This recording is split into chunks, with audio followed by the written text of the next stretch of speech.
Trovistacadi on Crinu Specialte den Udas Pauline at Corifol Bio Margaret Vassamer Garif talked to point lesh offer and Kanansha August Cordoing a few no nach she guest going you on Quichat and Crinu no entry you forward pipely in your welcome to this session of today's meeting of the Policing Authority of Ireland, which is being live streamed in a way that we had not expected initially that it would be, but we thought that the topic, that one of the topics at least of today's conversation warrants an engagement in public, so that there would be an opportunity for people to hear the engagement between the authority and the Commissioner and his senior colleagues who are gathered here at the authority's offices in Dublin. There has been a significant amount of public coverage of, media coverage of, public engagement about certain protests that have taken place in respect of the coming of people seeking international protection to Ireland. The focus of much of the conversation has been about one aspect of the many aspects of public policy that are involved in this complex issue, and that has been on the question of policing, with perhaps less than adequate attention given to some of the other issues that might more directly influence some of the issues involved. But we thought it was important that our planned conversation with the Commissioner and his colleagues today should be made available publicly through the live stream, so that there is an opportunity more widely to appreciate a range of the issues that are involved. And I'm going to ask Authority Member Paul McGeehan to begin this today. Thank you. Thank you, Chair, and good afternoon, Commissioner and colleagues. I wonder, Commissioner, maybe just start with a question in relation to your approach as to how best to police these protests that we've seen. I mean, you have given some interviews in the media over the course of the last few weeks where you've outlined the reasons for the current approach and why you think that is the best way to police these protests. But I wonder, might you just tell us a little bit about that? Okay, thank you very much, Chair. Thank you, Paul. If I might say in the first place, over the last 20-25 years, we've seen numerous people arrive from many nationalities to Ireland and successfully integrate into society. And even over the last 4 or 5 years, we've seen an increase in numbers of individuals arriving.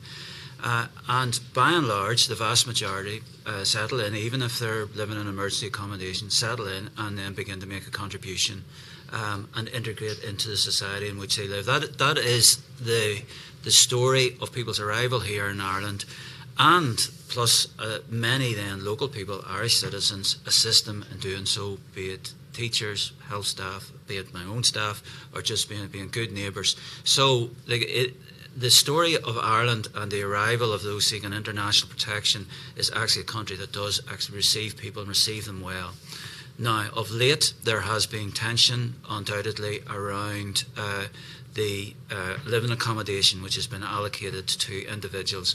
But we are at a very serious situation where we have people living on the streets of our city here who are at risk.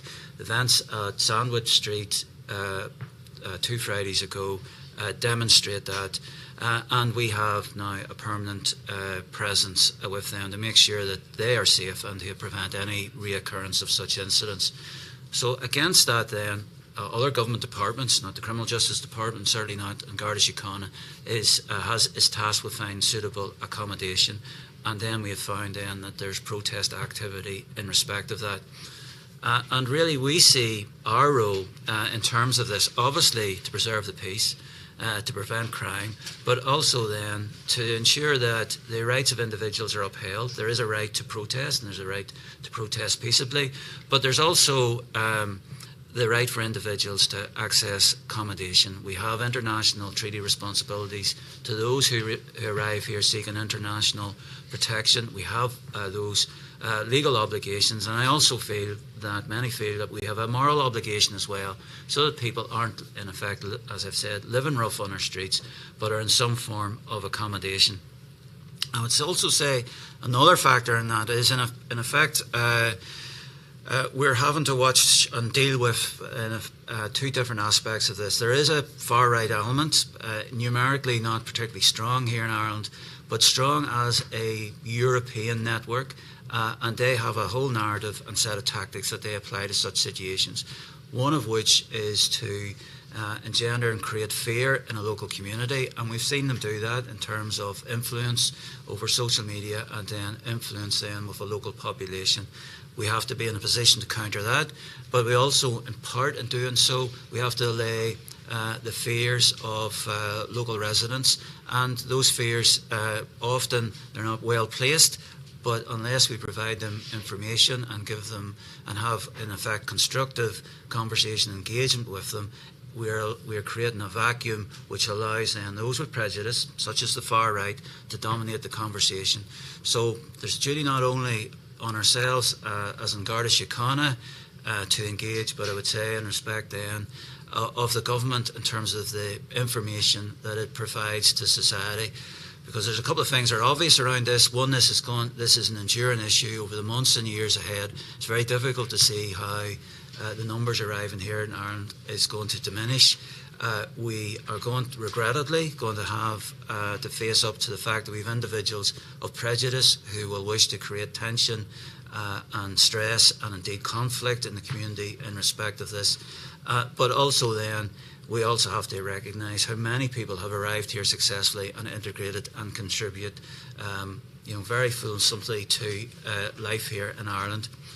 Our role, as I said, is to preserve the peace, manage these protests and see that the public order is maintained, crime is prevented, and that these individuals actually can live peaceably and ultimately fruitfully in our society. Certainly, the situation at times has been difficult. We don't want to make a bad situation worse in terms of our response, and so we are careful in how we approach this. And there's always a balance between enforcing the letter of the law and actually then seeing what might be achieved then through negotiation and through time, and actually looking at this as a medium to long-term issue that we as a policing service but also then the government are having to deal with. Okay, thank you. And I mean, I know that I think you've said publicly you didn't agree with the notion that the guards were adopting a softly approach to this issue or to these protests, but I think it's true to say that there has been an increasing level of concern at the approach that has been taken in relation to some protests, and you yourself I think referenced it, that there have been instances where the law has been broken, there have been public order offences committed, threats to individual guards and to other people, physical assaults occasionally, and it appears, and maybe again you would want to speak to this, it appears that in certain instances that has been allowed to go without individuals being arrested. Now, I understand that perhaps the strategy might be that arrests can take place after the event, but is that the approach? And if it is, why is that, in your view, the best way to deal with this? Well, we have not adopted a softly approach. If offences are happening, we are actually mandated, and the direction is very clear about intervening and being positive in terms of taking enforcement action, and that may include arrest, but certainly then we do have a policy then of subsequent investigation. Individuals have been reported and they're before the courts in respect of these protest type activities where the law has been broken, and in fact Dublin Metropolitan Region keep an ongoing spreadsheet, and it might be appropriate then, if I write you, just to demonstrate actually the enforcement action that's taking place. So I just want to be clear, like, we have a lot of varying competing issues to in effect balance in respect of peaceful protests, but also then protecting people obviously from crime and intimidation, and we are very clear about that. The law's been broken, and we are in a position to interdict and take enforcement action, then that does happen. That it's not that we stand off. It has to be said, you can be in a situation, not every situation you're able just to intervene immediately, but our policy is to bring perpetrators to justice. And so, I mean, there have been instances, I'm sure a lot of us have seen, I've seen myself on social media, where individual guards have been confronted literally face to face by what appear to be far-right protesters, abusing them, threatening them, and in that instance at least no action has been taken. Is that a policy decision to allow that to happen in the hope that the pressure dissipates, or is that an individual guard on the scene deciding not to intervene? Well, the guards who take control of these situations, and we've had hundreds of protests, I think 250 protests overall this year in Dublin alone. They are well experienced, and it may just be a question actually physically what is possible in the situation in front of us, and then to pursue this matter subsequently. There's not only just the enforcement action by the uniformed Gardaí that you see on the streets.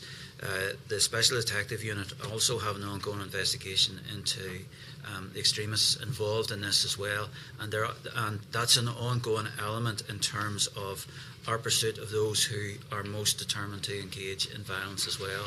So again, another facet of this, which is not on social media.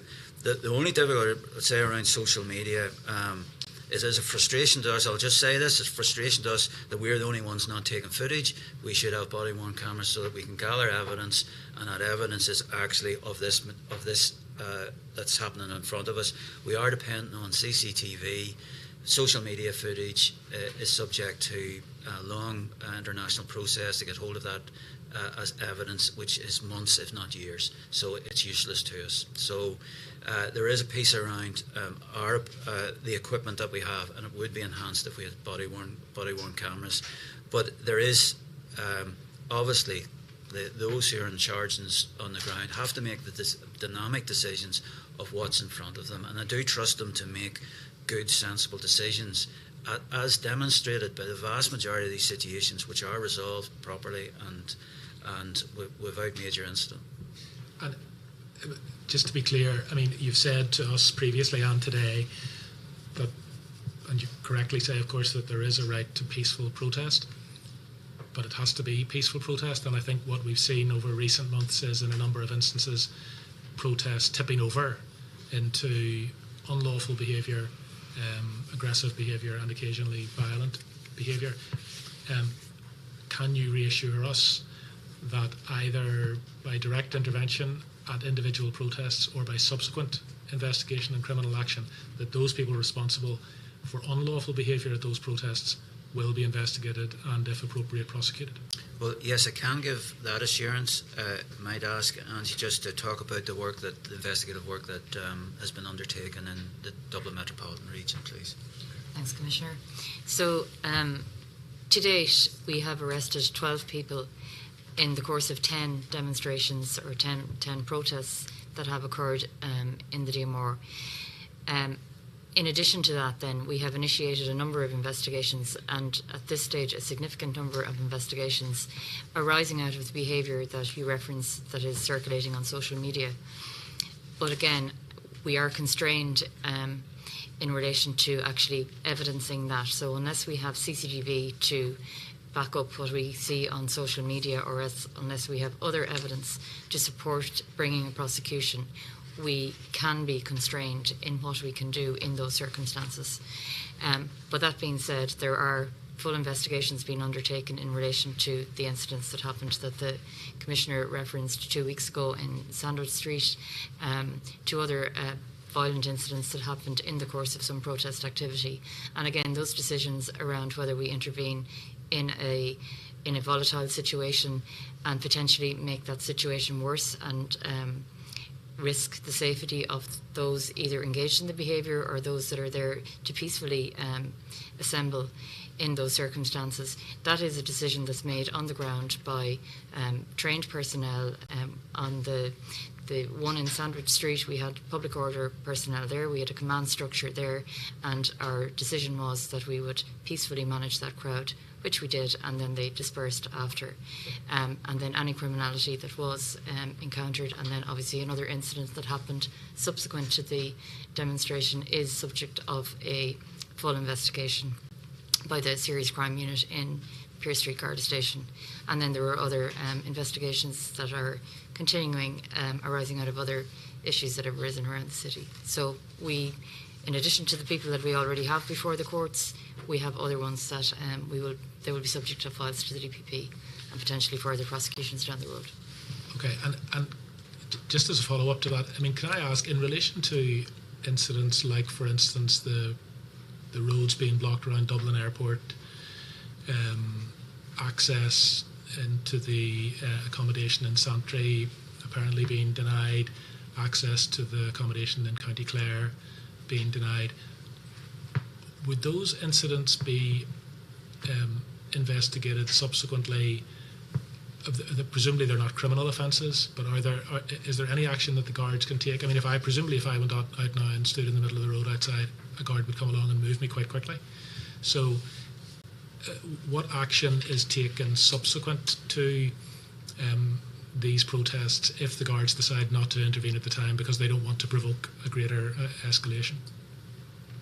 So you referenced Santry. So the superintendent in Santry has been engaging extensively with the local community in Santry, who are there in very small numbers, engaged in a peaceful protest.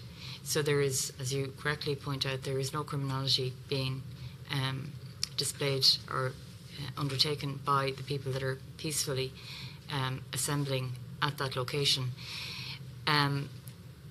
Anyone that wants to enter that area is allowed to enter that area, and that's by agreement with the people that are assembling there and with the support of the guards who are now on the ground, supporting all sides, if you like, in the that are there. So we have protesters, we have people who want to undertake business there, and then we have local community. We are engaging with everybody, and we're facilitating any access that's required there.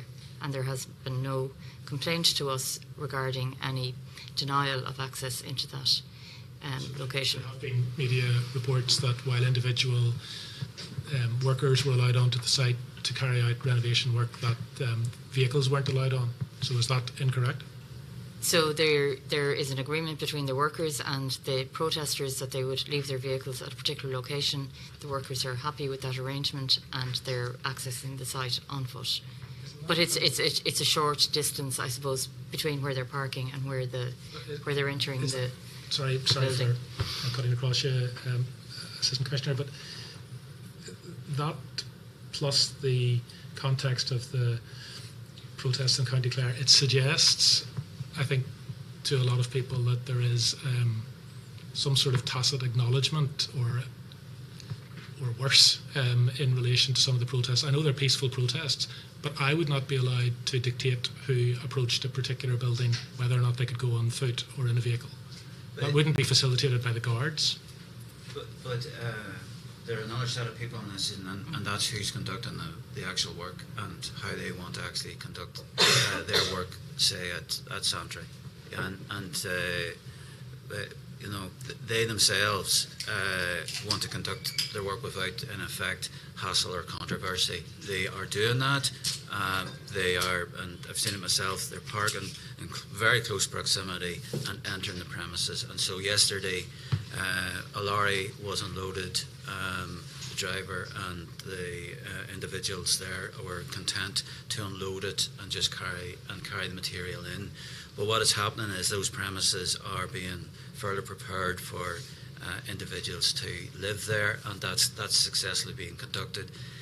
Similarly, in Clare, as contrary to what was reported, really within 24 hours, full services had been were being facilitated to enter that building, and individuals who were seeking accommodation did arrive, and a number then decided to stay. Others left, but a proportion decided to stay as well, again with services entering. So you know, expressions such as, you know, blockade are being used. These are protests, and we're managing those protests while allowing others to carry out their legitimate activity, which is making these premises fit for human habitation. And people living in these premises will follow on from this as well. So we are on a course for these premises properly being used and fulfilling and assisting the government fulfilling its obligations in terms of the housing of people.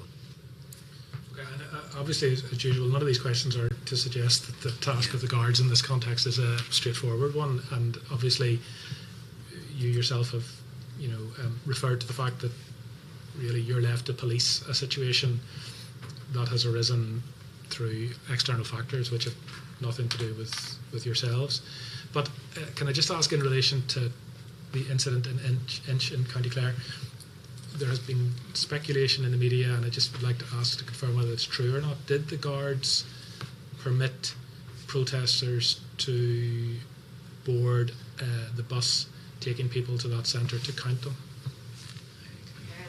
I have nothing to say that happened. I have a report from my people on the ground, and I can say that was not reported to us, that guards facilitated people getting on the bus, and I can't imagine any of our members would do that. So I would say no to that.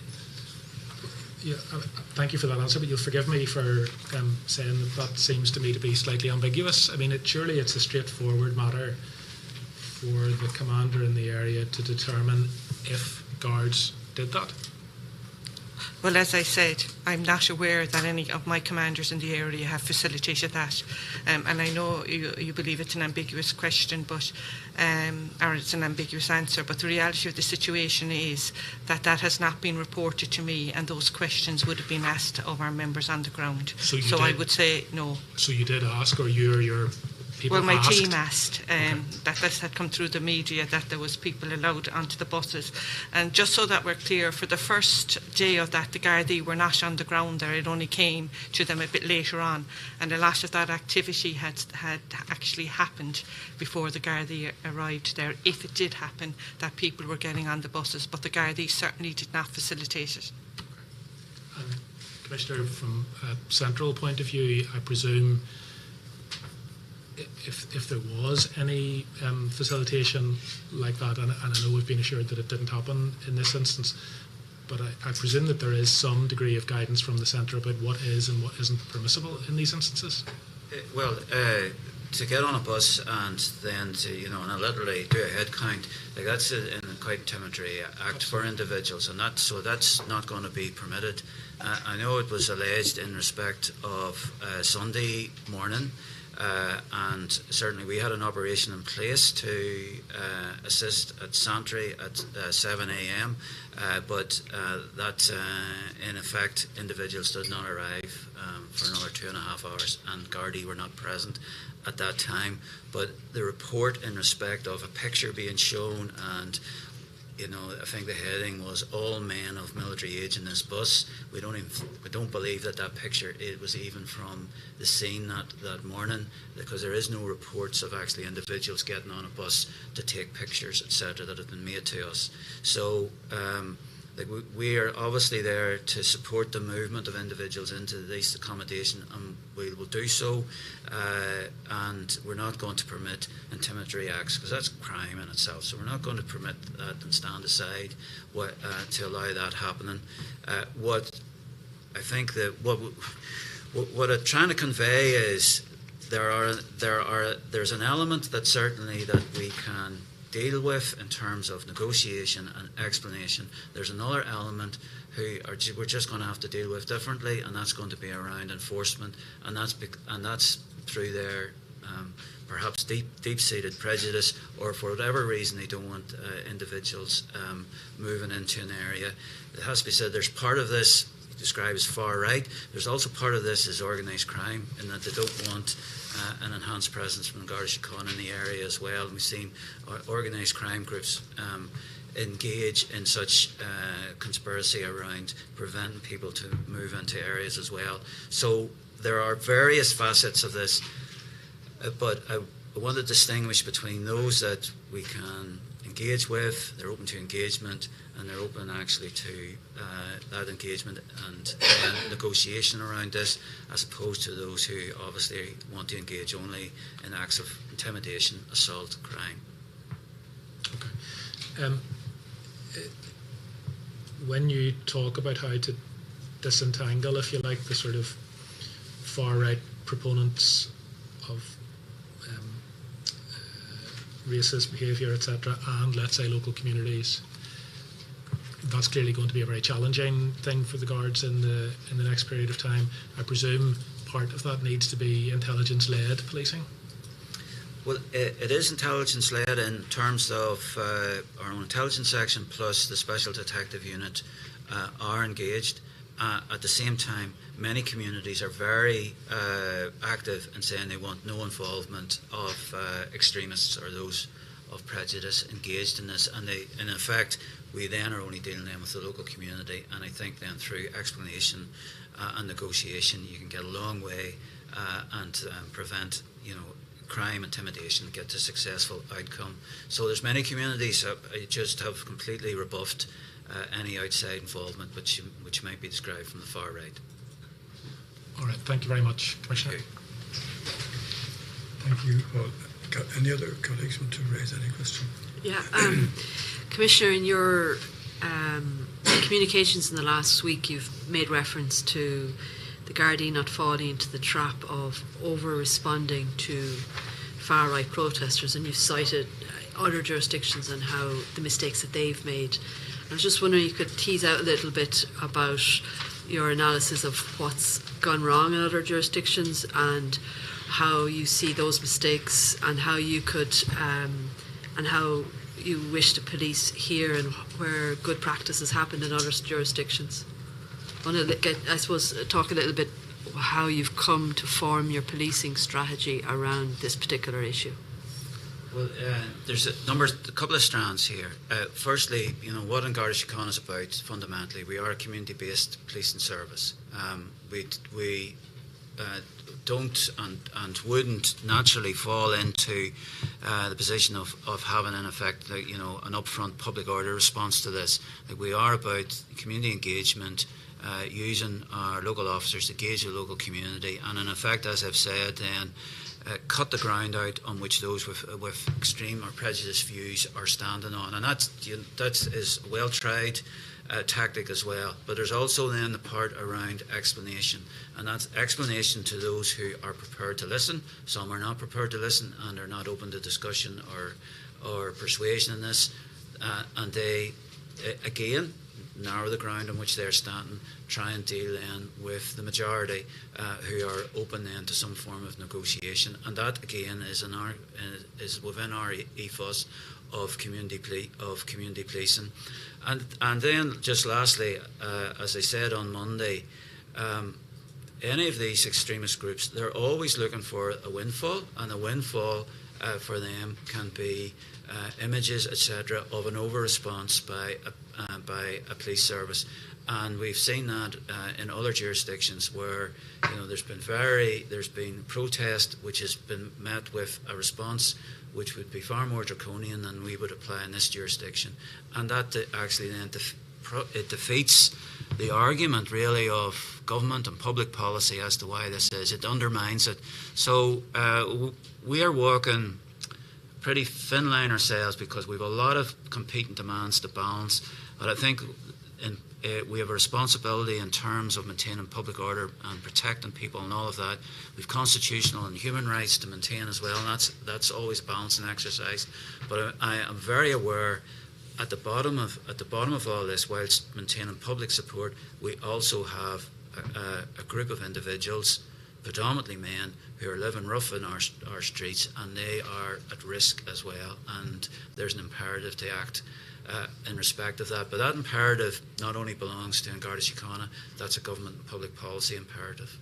And do you have a threshold then where the public order unit would be called in? Well, the public order unit is very often just round the corner, and it's then for the individual on the ground, inspector or superintendent, to make the call as to when to deploy the public order unit. And so, there's a lot of commentary about, the availability of public order.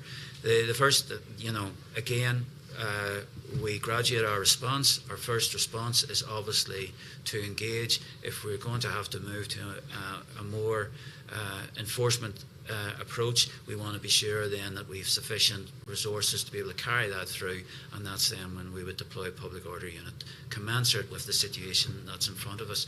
So none of these things are hard and fast, other than you're depending on the training and the experience and the pretty deep experience of the individual sergeants, inspectors, superintendents who are leading these matters.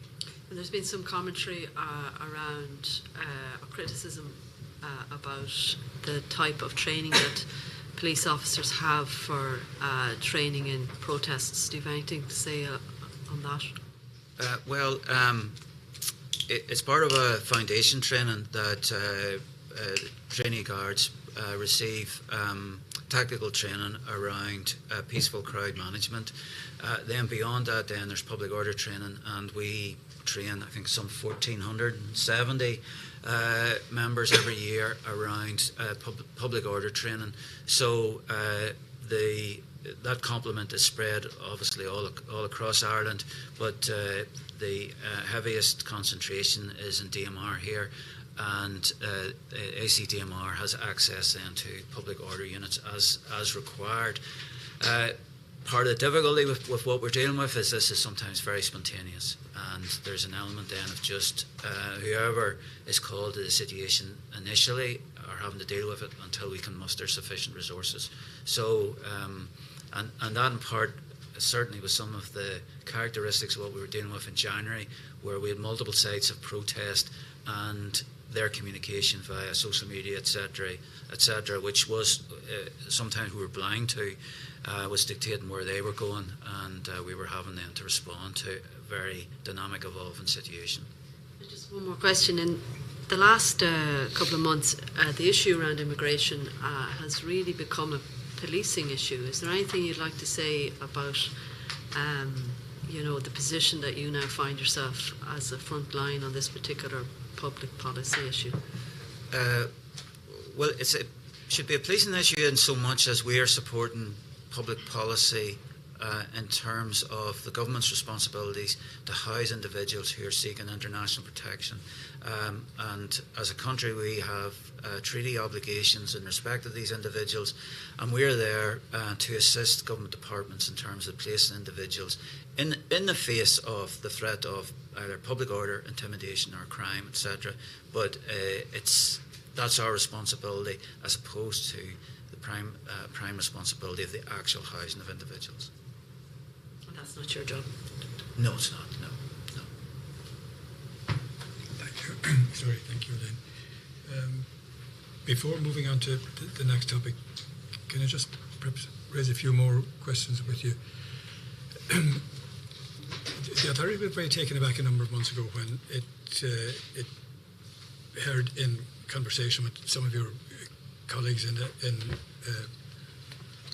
one of the regions that there was no formal process of communication between whatever agency is responsible for the assignment of individuals to places and the Garda Síochána in those places. And we've expressed publicly a view in relation to that. And you suggested earlier that maybe there are still improvements to be made. Are you satisfied that Gardaí or the Garda leadership in various districts or divisions are kept informed about the arrival in their areas of people, not because they're people who need to be policed, but simply to be made aware of the fact that they will be arriving? So things have moved on in terms that we have nominated an inspector in every division as a single point of contact, and we have a single point of contact then in headquarters as well. So we are in a position then where there is in effect a channel of communication open. I think as the situation is evolving and the pressure to find accommodation is obviously building, we are also then hearing locally from individuals their suspicions perhaps that premises are going to be converted to accommodation centres, and it's in effect, community is raising concerns sometimes which are completely erroneous in respect of accommodation issues, and we want to be in the position where we can quickly able to dampen that down as well. If they're raising concerns that are entirely erroneous, we want to be able to deal with that as well. I think with my own interactions with government in respect of this, there has been an emphasis on speedy communication, because the community knows, and the community knows quite quickly, and we need to be in the same place so that we can pick up tensions as well, and then be able to respond and be able then to assist in the placing of individuals as necessary. And in the context of that local sensitivity on the ground on the part of the Gardaí to what may be happening in the environment, is there an established communications, two-way communications between frontline Gardaí and the district or the division or the national? Each division would be managing this, and then the regional ACs are coordinating. And it has to be said, there are numerous centres across the country, the great majority of which never, surface at all in terms of incidents or concern. And the incidents that we do get are sporadic, but have a disproportionate impact, really, in terms, I think, of the individuals involved, but also then just the sentiment amongst those individuals seeking international protection. I do think that they find this very concerning, but we're there to reassure them as well. So there's part of that about our promoting ourselves as a policing service to individuals seeking international protection too. So that communication is very important, and there is two-way communication, and as time's going on, it's getting better. Thank you for that. And finally, there have been suggestions made in public domain over the past number of weeks that Gardaí on the front line who are involved in responding to these issues as they arise, or protests as they arise, are inadequately resourced. Is that something in which you would want to offer assurances to the public? Or? Well, our position in respect of resources has been well covered. Like we wanted to be another, for COVID, we would have been another 1,000 members ahead of where we are at the moment. But that's the situation we find ourselves in. But at the same time, we are in Garda Síochána. There is no other policing service to call upon, so we have to manage the situations that we find ourselves with, and we will. We recognise the importance of it, but that means then that we have to assess our priorities around where our resources are situated. But we do have sufficient resources. It then is a question then of how this work is prioritised, and what then is not done then in respect of that. There is an impact whenever we are in effect now in 3 areas in DMR permanently placed in terms of providing protection or assurance at sites. It's important that people recall or realise that there are no fewer Garda members now than there were before the COVID pandemic took its toll, and there weren't many expressions of concern about the adequacy of Garda numbers when they were increasing, but they're at the same point as they were then, and an impression is being created that somewhere or another that capacity has been substantially lessened.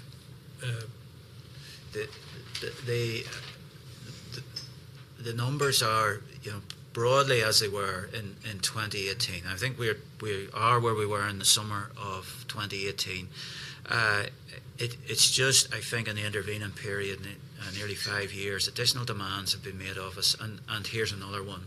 But even in our own part, we have decided to do particular work, and the deployment of members then has followed in particular, and that's around the protective service units, for instance, the further bolstering of the armed support units. So we have made operational choices and some of those operational choices have drawn members from the front line, even increasing the number of inspectors and number of sergeants, in effect drew guards up from the front line. So we made a number of choices around the operating model and its implementation, and part of that was then would have been prefixed against what our assumption was of our numbers. So both statements are right, if I put it like that. You know, we're numerically no different, but we're trying to do more of what we have.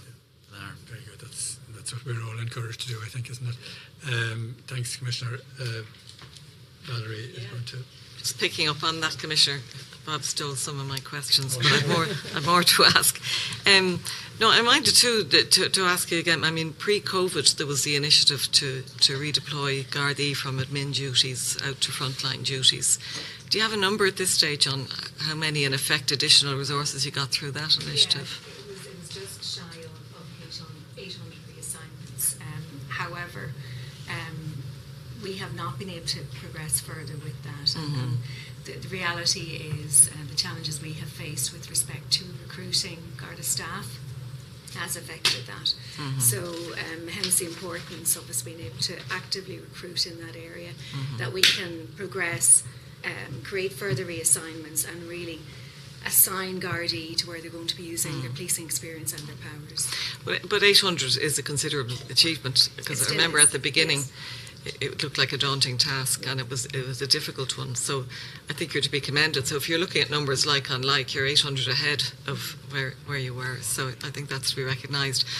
On the recruitment side, like every organisation is having difficulty recruitment. We're at full employment in the country, which is in one way a great place to be, but it's a challenge when you're a recruiter.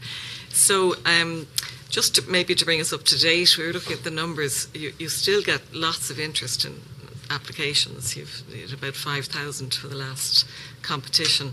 I think certainly by any measure within the public sector, the Garda salary scale is generous. As the school leaver scale, it goes up to almost 60 grand at this stage at the end of the scale.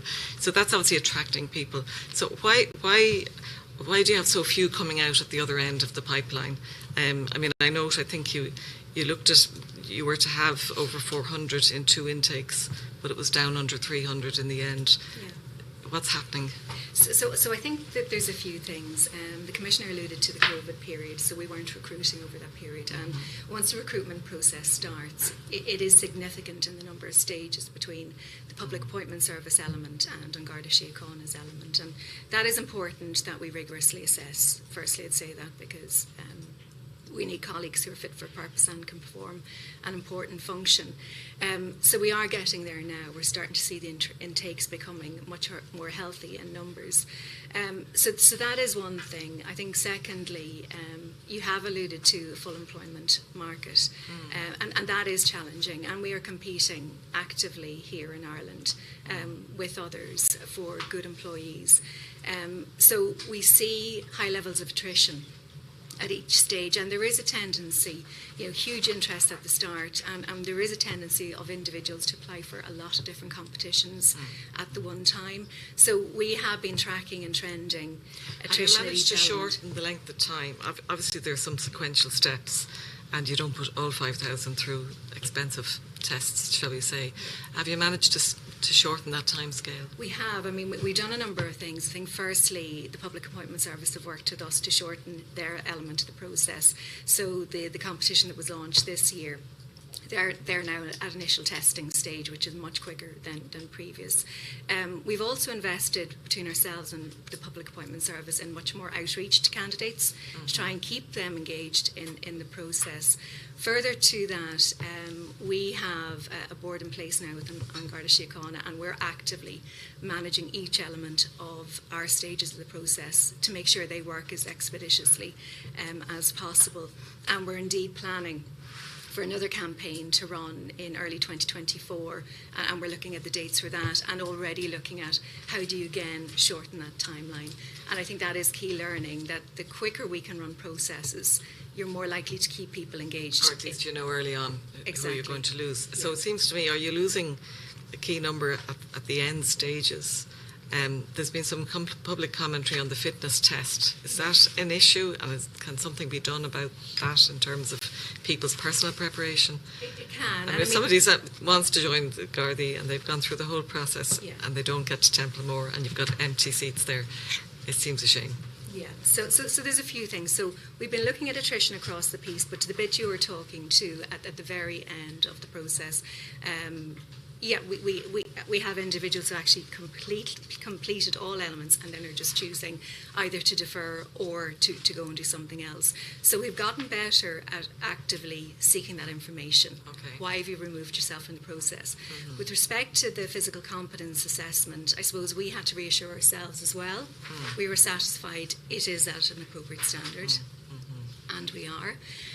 So we did a number of things for this last campaign in terms of videos advising what it looks like, how you can prepare, but we still do see people not pass the process. So a further element we will be introducing in the future is individuals can come and try it out. That is not part of the assessment itself, but come and try, put themselves through it so that they can learn potentially early on what they might need to do to specifically focus on their training or their healthy eating or whatever it happens to be. In your strategic plan for human resources, and I know you're making good progress on that, are you looking at specialist recruitment for specialist areas? I mean, it's always been general recruitment and all Gardaí go through the same programme, and like other professions, but they may specialise later. If you've got a pressing need, for example, in the cyber area, where I understand you have backlogs of examinations of computers for child sexual abuse imagery, etc., it might seem to some people that the fitness test is less important there. Can there be some other avenue to match your resourcing and your initial training requirement to the need? Are you looking at that? So I suppose it crosses over a few things. I think firstly, back to the reassignment piece, we've looked at what roles really should be Garda staff as opposed to Garda members. The Commissioner has spoken about before, we're a unitary police service, we can't call upon mutual aid. So for the sworn members we have, they all need to be fully deployable within reason to meet policing demands. So when we look at the specialist teams as well, that would be the case for them. We have been actively investing in Garda staff, specialist recruitment, and you've seen that over the last number of years. And again, there's further plans afoot in that regard. So in some of those very deep specialist areas that you're saying they may have been filled by Gardaí in the past, but you might be looking at different category of skilled people Not who don't have Garda powers necessarily, but they have analytical powers. At this point in capabilities. time, at this point in time, there's no intention of any further areas being civilianised for talk's sake, but that's always something we would look at into the future. But I think it is important. Some of those roles clearly need to be Garda members, and those individuals clearly at times do need to be redeployed to the front line. And that has happened. Well, I think it's heartening to know that that's something you're looking at. In terms of recruitment, again, recruitment from diverse communities, recruitment representing the range of different people we have in the country now. Yeah. This has been a challenge, we know, and I suppose there's a bit of, if you see it, you can be it going on. What kind of progress are you making in gender and in ethnicity and in the other categories? Firstly, we are making progress. And there was a concerted effort with respect to our outreach programme and our communication strategy to do that, to reach into underrepresented communities. We also had a lot of support. Our own ads, televised ads, included members of the organisation. So using the language you've referred to, people seeing people potentially who look like them perhaps or come from a similar background, and then consider that could be me too. When we look at the most recent, the 2023 Garda Training competition, we just under 40% applications from females, which is healthy, and we would want to increase that. Which is a lot higher than the representation in the organisation. Yeah, Okay. Very yeah. much so. So I suppose that's one clear area. We're seeing increases within the Irish traveller community. For example, we have been focusing on outreach to the Asian community, our black communities, to name but a number. So we can share a slower time some of the comparisons between the last campaign and this particular campaign itself. Are you analysing those various steps you mentioned along the path to recruitment? Are you analysing who's falling out in terms of those steps and that your tests are suitable? So I suppose firstly in terms of the public appointment service elements of the process, we have requested that, particularly looking at ability tests, the interview themselves, just to ensure that there is no what is referred to as adverse impact towards any particular grouping.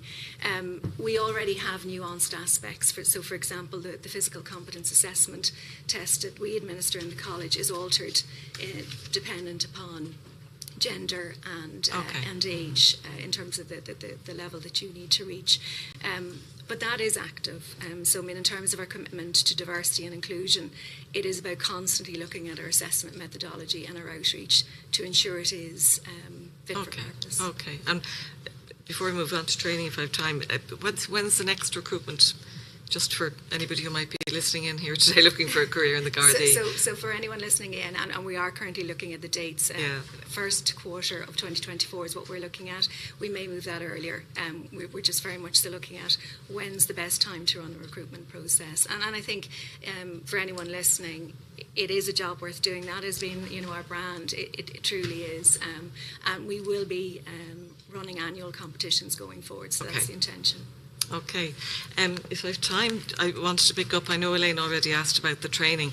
You mentioned there 1,470 have specific public order training, which is, say, 10% of the... What about the rest of the service? What kind of training do they have to equip themselves? Because I know DMR, you've got a concentration, probably urban areas, but we're looking at a new scenario of, if you like, pop-up protests in different areas. So how well prepared are people Gardaí on the ground? Yeah, I think there's a few things. I think firstly, and I'll talk to our process in a moment as to how we establish what training is required. In addition to what the Commissioner has referred to, Gardaí also get trained in human rights, our Garda decision-making model, conflict resolution. They will engage in quite a lot of simulated training to actually put themselves... Would you tell us just briefly what the decision-making model is? What is that?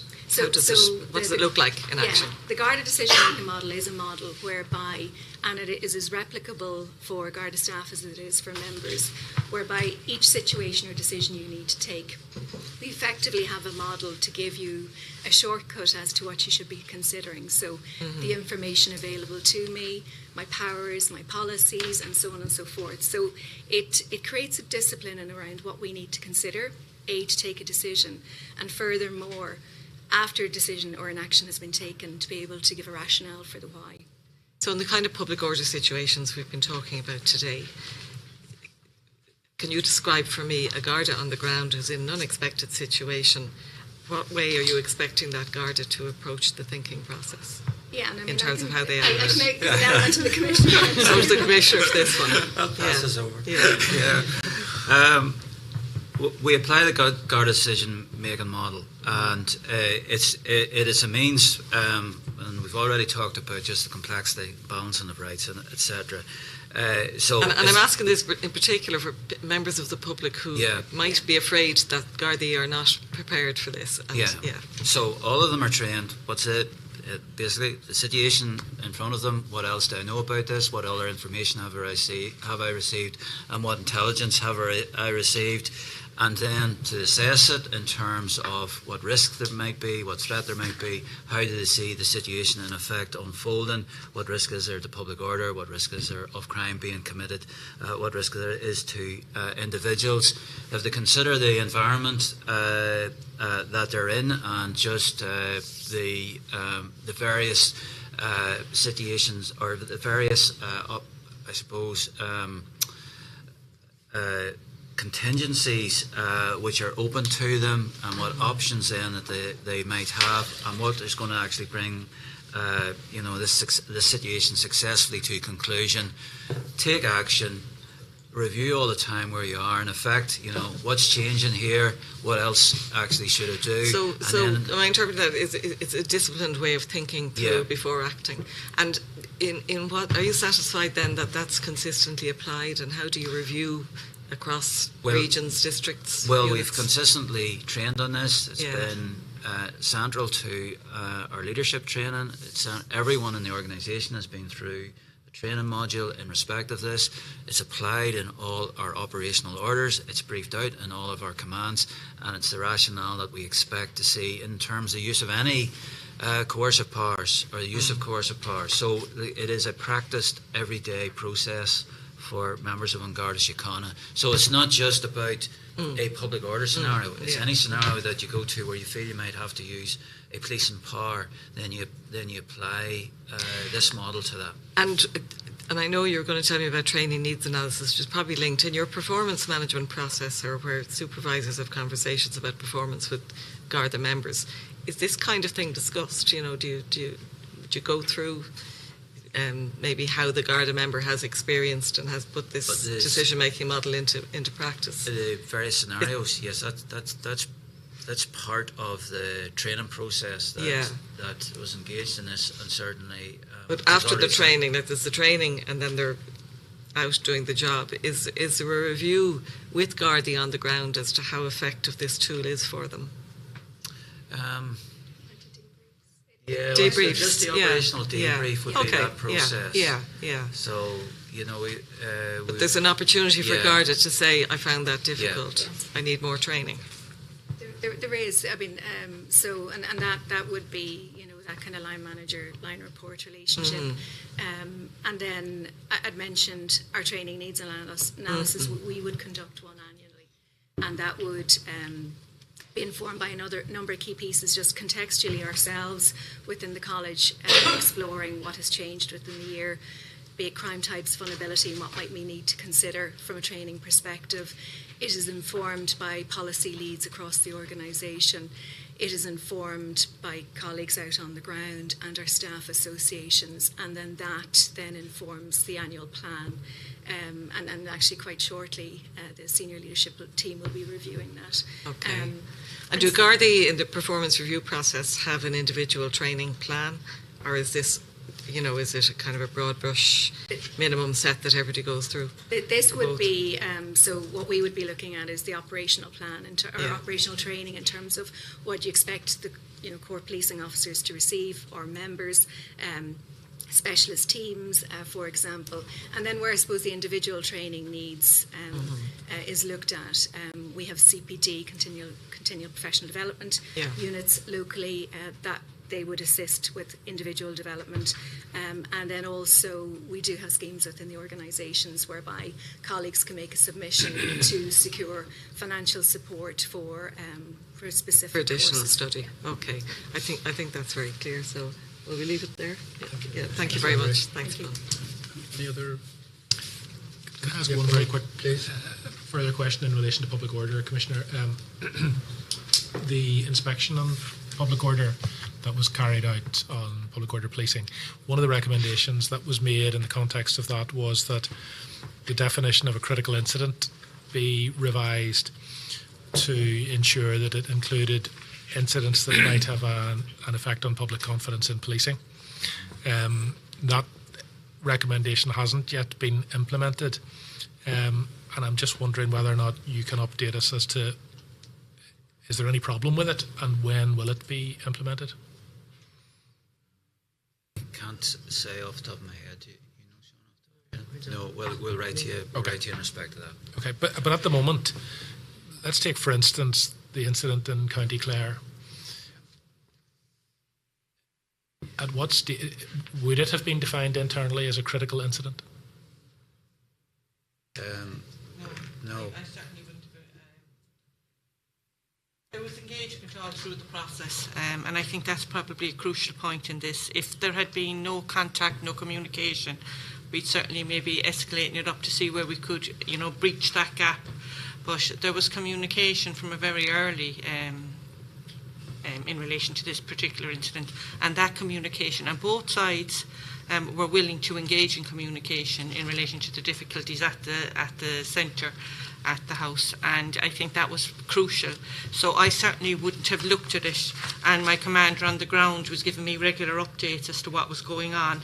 And really, after the first 24 hours, even though the protesters were staying there, the situation de-escalated very quickly in that they weren't standing on the road and weren't blocking the road. So I would say it wouldn't have reached the criteria for me of what I would consider a critical incident.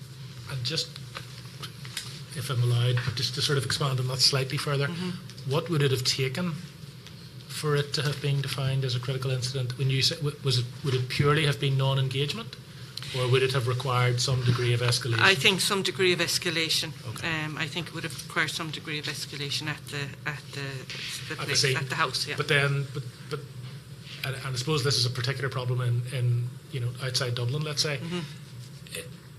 These things aren't terribly predictable. So if there had been a rapid escalation, would your officers on the ground or your commander on the ground have been able to bring in adequate resources to deal with that? He would have. It would have taken some time to get them there. Obviously, we're talking about County Clare, where we wouldn't have a public order on standby. But you're generally getting a sense from your policing experience and your own judgment if you feel things are escalating, and then you start putting your plans in place. But we do have operational plans for these type of situations anyway. Yeah. So all of this is written into the plan, which the commander is very much aware of on the ground. And given the nature of these protests and the fact that they're spreading and the fact that a lot of these places, I mean, Commissioner, you mentioned it, are in lots of different locations around the country, and thankfully most of them don't attract any protests, but it's likely that there will be more in rural areas. So is the centre sort of keeping an eye on that risk, if you like, that there could be a quick escalation in areas that don't immediately have public order units to draw upon, and the guards on the ground could be left not quite defenceless, but Yeah, well, I think we're very conscious of the experience. It does vary, obviously, between the city and the rural areas. I would say in the rural areas there is always a very strong connection in terms of information coming from the public and the community, which will inform us, so we can respond quickly to the threats as they begin to emerge. I think it's unlikely that we'd have a spontaneous incident in a more rural area, that we'd get some indication of tensions certainly starting to rise, and then be ready in terms of our policing operation. But I might say that the whole object of this is that this actually doesn't become balefully predictable, that we're going to have protest after protest. There is something about actually how we go forward in terms of engagement on our part, engagement then by government departments to try and assuage people's concerns, because the facts are people are arriving, and but those who are arriving, the vast majority are housed and with minimal issue. Thank you. I have one more question.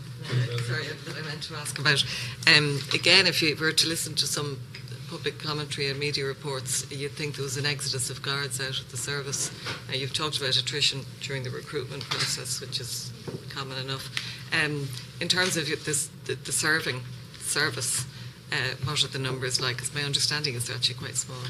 Yeah, so I suppose if we look at the numbers, 2023 thus far, we've had in the region of 42 resign and 112 retire, compared to last year 108 resigned and 340 retired. What I would say is we are going to see a trend of steadily increase of retirements over the next 10 years. And there's a public service cliff from the late 70s recruitment. That recruitment drive. I think there is a clear focus on it. You have heard commentary around it. I would say, comparatively speaking, we're in a much better position than other police services internationally, where we're seeing high levels of leavers. Okay, we've heard media reports of Australian forces, etc., coming to recruit here. Is that a media story, or is it a very serious issue for you? No, there are issues with respect to certain countries' police services identifying Ireland as a great place to recruit, so that's something we're cognizant of. We're also cognizant, and I wouldn't in any way say we're sitting on our laurels with respect to retention. I mentioned, comparatively speaking, we're in a better place, but we do not want to lose any of our valued members. So to that end, we are looking at some of the key factors as to why people might want to leave. We've given one example. Also, the fact that we're after a pandemic, people couldn't go anywhere, and now they're starting to reassess their lives. Not everyone wants a job for life. There's a number of pieces, and we're actively engaging with staff associations also to understand some of the internal mechanisms or issues we have to consider. So we are doing a few things. We've recently launched our own exit interview process, being run by our in-house occupational psychologist. So that's going to help us understand the trends. And I'm about to embark upon a piece of work with the staff associations looking at a recruitment and retention strategy. So it's something we will continue to focus on. For the and you have a raised. career break strategy for the people who would naturally like to travel, maybe. We do. We have a career break approach that's paused at the moment, just simply because we are recruiting and trying to get our numbers up. That won't be forever. And actually, it is an attractive part of our package that people can, for a period of time, go and do something else like travel or education, and then come back to the organisation and bring those experiences. It's understandable that you paused it at the moment, but it probably is an important part of the package for somebody considering a career. Okay, thanks for that. But the numbers are very small, is really what you're saying. The numbers are extraordinary, though. Yeah. So the idea there's an exodus from the guards of people who are serving, on the numbers I've seen, are nonsense. No, and I think an element of this is people who have recently joined as well, and so figures are bandied about of what was happening 10 years ago, but we were an organisation that wasn't recruiting. We had an active scheme by which we were incentivising people to leave, and we had no probationers. And there is an element of these resignations, there's a concentration around junior service as well, and we're very aware of that. People come into policing and doing Garda Síochána and don't settle into it well. Like it is demanding work, there's no doubt about that, but the figures as they are speak for themselves there. And frankly as well, there's some of them who left because their service within Garda Síochána was no longer needed, and it was the best thing for them to go there. And I suppose if we ever wanted testament to the significance that the public attaches to the work that Garda Síochána do, it is in the very fact that this kind of public discussion is taking place at the moment on these issues. Can I have two final questions? And again, they derive, both of them, from some of the material that has been in the public domain, some of it unchallenged as well over the past recent while. When I spoke earlier about the issue of resources, I was thinking less of people than of facilities, equipment and so on. And are you satisfied that your colleagues on the front line have the necessary facilities, equipment, vehicles and so on that they need to discharge their tasks generally, but also in this particular kind of context? Well, we have the biggest vehicular fleet that we've ever had, but we're doing further work in respect of the assignment of vehicles to make sure they're in the right place, and also keys aren't being locked away as well, to make sure that all the vehicles we provide are operationally available too. So that work is ongoing. We want to see all our vehicles doing a reasonable mileage in terms of return on the investment on them. The ICT investment carries on, and that includes mobility. Mobility has reduced bureaucracy. There's all sorts of processes that we've applied there, and that work carries on. And we're going through then modernisation around how files, RDMS, which records duty and individuals in the workplace. So there's a huge amount we've done in terms of equipment. The one area I did mention was about the body-worn camera. I do think that would make a difference in terms of just policing these protests, precisely when there's often so much evidence to be gleaned from what's happening in front of you in terms of abuse, but also commentary that people are making to others as well, and that would be good evidence to produce. CCTV is good, but often doesn't capture sound as well, so what is actually being expressed. So that there's an element in respect of that. But beyond that, we are well resourced in terms of seeking equipment and the procurement of equipment, and we do provide really excellent uniform, etc., to all the members. And the final question, I suppose, and again it derives from some of impressions that may have been formed in people's minds by some of the things that have been said. Have you any doubts about the competence or capacity of inspectors, sergeants, Gardaí on the front line to deal with these issues, to discharge their tasks generally effectively and appropriately? Well, the opposite. I put great faith in their ability, because every day I see serious incidents that they've dealt with in a very professional and competent manner, being all sorts of incidents that occur, sometimes very tragic but often very complex incidents that they've properly dealt with, as I say, in a very competent professional way. But even just thinking about protests, we've had over 250 protests here and counter-protests in the city this year alone. We're very well experienced in dealing with protest and counter-protest, and obviously then the individuals that we have, sergeant inspectors who are making operational decisions, have experience and competence in doing so, and we provide, I think, a very professional service to the public in what happens. So I do have faith in those ranks, because I see it every day in terms of their performance. Thank you, Commissioner. Thank you. Thank you to your colleagues, and thank you to my own colleagues as well. This meeting is now concluded. Thank you. Thanks very much. Thank you.